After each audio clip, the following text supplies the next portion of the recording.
Hi, everybody. Doug Miles and Don Henderson once again back at Ed Smith Stadium, Sarasota, Florida, the home of the Baltimore Orioles spring training. This afternoon, we get to see the New York Yankees in for their second and final trip here of spring training. And Don, we saw them last weekend. They played an evening game and beat the Orioles pretty handily that night. Yeah, it's one of the few night games that are wise. So you're right, evening game because the game starts at 6:10.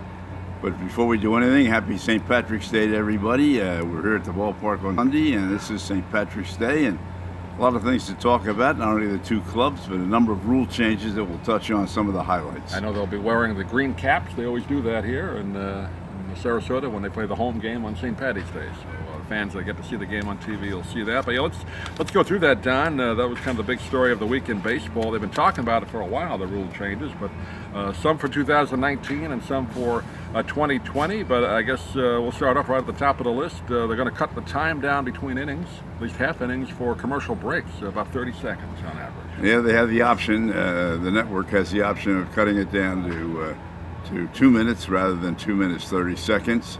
I think that'll be one thing that'll speed the game up.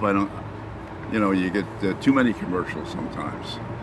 Yeah, the network breaks sometimes are like 3 minutes. Yes. So, the regular season game's a little less.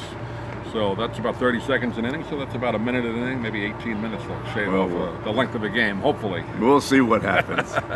We'll see how that works out. Mound visits, last year that was kind of controversial where they limited the mound visits to 6. They're going to cut it down to 5. Correct. I think that's a very good suggestion by both Players Association and the owners. I think the more times they stop the game, the slower it gets. So I think 5 is more than enough. And interesting one, I thought, the trade deadline, which traditionally, at least for the last, 15, 20 years, maybe longer, has been July 31st, but you could also do waiver trades in August. Waiver trades are gone now. Now they're going to do away with the waiver trades, and I think that's also a good sign because, well, the two rules, and we'll get to one coming up in a second about adding players to the roster. I always thought it was unfair that you get into September 1st, and all of a sudden you're playing with 35 guys instead of 25 or 26. And I didn't really think, it's okay for the teams who are out of the race, but I don't think it's necessarily fair to the teams that are winning because then the competition becomes a lot different. Yeah, I think the thinking behind it is that the teams that will have to make a decision earlier whether they're buyers or sellers and whether rely on those August pickups late in the year so they're eligible for the postseason. I think it's a good idea. I do too. I think that there was always too much controversy about how those trades were made, the waiver trades, and I think that'll take that all out of the picture. So you have 2 months at the end of the season rather than 2 months and then the one in August, but that goes into effect this year. You mentioned the roster changes. That won't go into effect until 2020 though, not this year. The roster goes from 25 to 26 regular season, and then the September call-ups, that's the big one you were talking about, had been 40, that goes to 28. Yeah, I just think that's much more realistic. I just don't think, even, the good teams, you could bring 3 or 4 pitchers in that, or you could rotate them back and forth in the minor leagues and bring them right back up again. I think that's a terrific rule. Yeah, I think that those good moves for both sides, players and owners, and the fans as well. Better competition. A couple other ones that go in this year, less important, but if you watch the Home Run Derby, apparently $1 million prize is going to be offered. I don't think that's going to affect it much for most people, but who knows? Well, it's great for the kids. Kids love Home Run Derby, and so I think it'll be very good for them.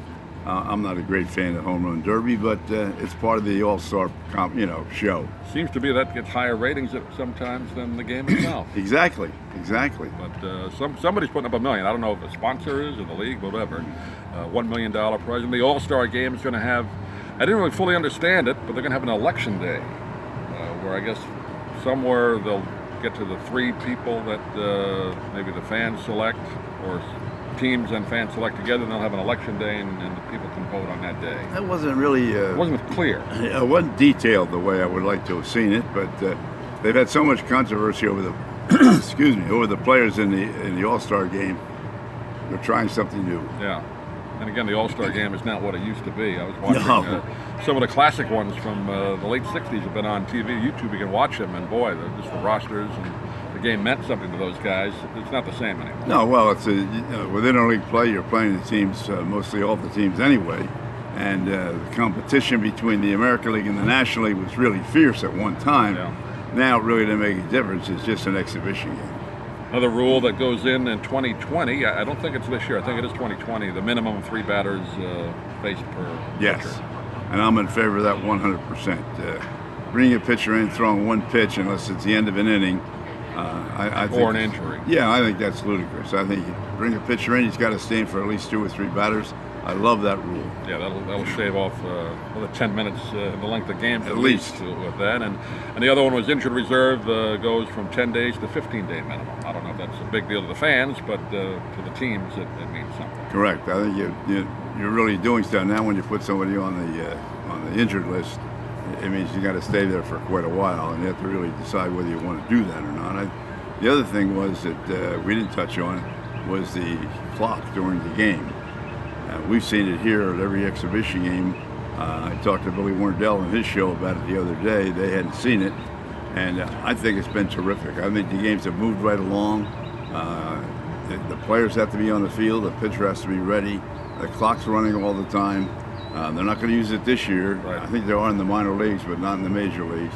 But I think that's a very, very good rule. It's been very effective in my mind during spring training. We'll see what happens. Just to have an awareness, the pitcher's aware of the pitch clock, which is 20 seconds. Exactly. You get up there, you throw the pitch, and next, it really has been, I think, very effective during spring training. I'd love to see it incorporated next year. Yeah. So those are the rule changes that went into effect this week. Again, the Yankees in today. They've had a couple of injuries, though. They're dealing with Hicks and, of course, Severino, right? Yeah. And Who just signed the big contract. Well, he's had I don't know how long he's going to actually be out. He was, not going to pitch opening day, obviously. He's had tender shoulder, tender arm. They're going to be very, very cautious with him. But the Yankees are so deep right now, it's going to be very interesting to see. You and I and Doug Fernandez, who writes the column here on the Herald in Sarasota, talked about it yesterday. Can the Red Sox win 108 again? But I think between the Yankees and the Red Sox, they're going to have over 200 wins. Yeah. And the team that gets luckiest in the last week is probably going to win it.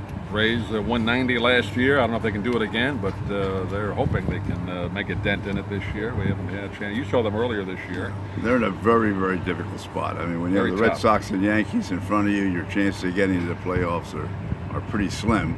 And as you mentioned, they won 90 games unexpectedly last year. Most folks picked them to win 75, maybe 80. They won 90. They were right there. They won more games than some of the teams that were in the playoffs. But unfortunately, with the way the rules are right now, they didn't qualify. One other note before we wrap it up, Brandon Hyde announces Alex Cobb will be the starter opening day for the Orioles. So, Yeah. Not a big surprise, but people want to know those kind of things. So he did announce that pretty early. Yes, he did. And the other thing was that we talked about it, how much Brandon can turn this franchise around. Right now he has a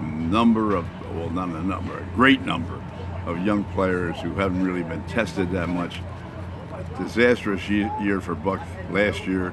Can he turn it around? Maybe a little bit. I don't think too much. Yeah, we'll see how that plays out. But Yankees today, and really only about another week or so of spring training. Hard to believe it's up already. The season's starting early, actually in a week and a half. A couple games in Japan. Yeah, 20th they start. Yeah. I believe that's the date. Mariners and Oakland play in Yeah. Japan a week, I believe, week from Tuesday. Yeah, unbelievable. Unbelievable. That'll wrap it up. We'll see you again next time.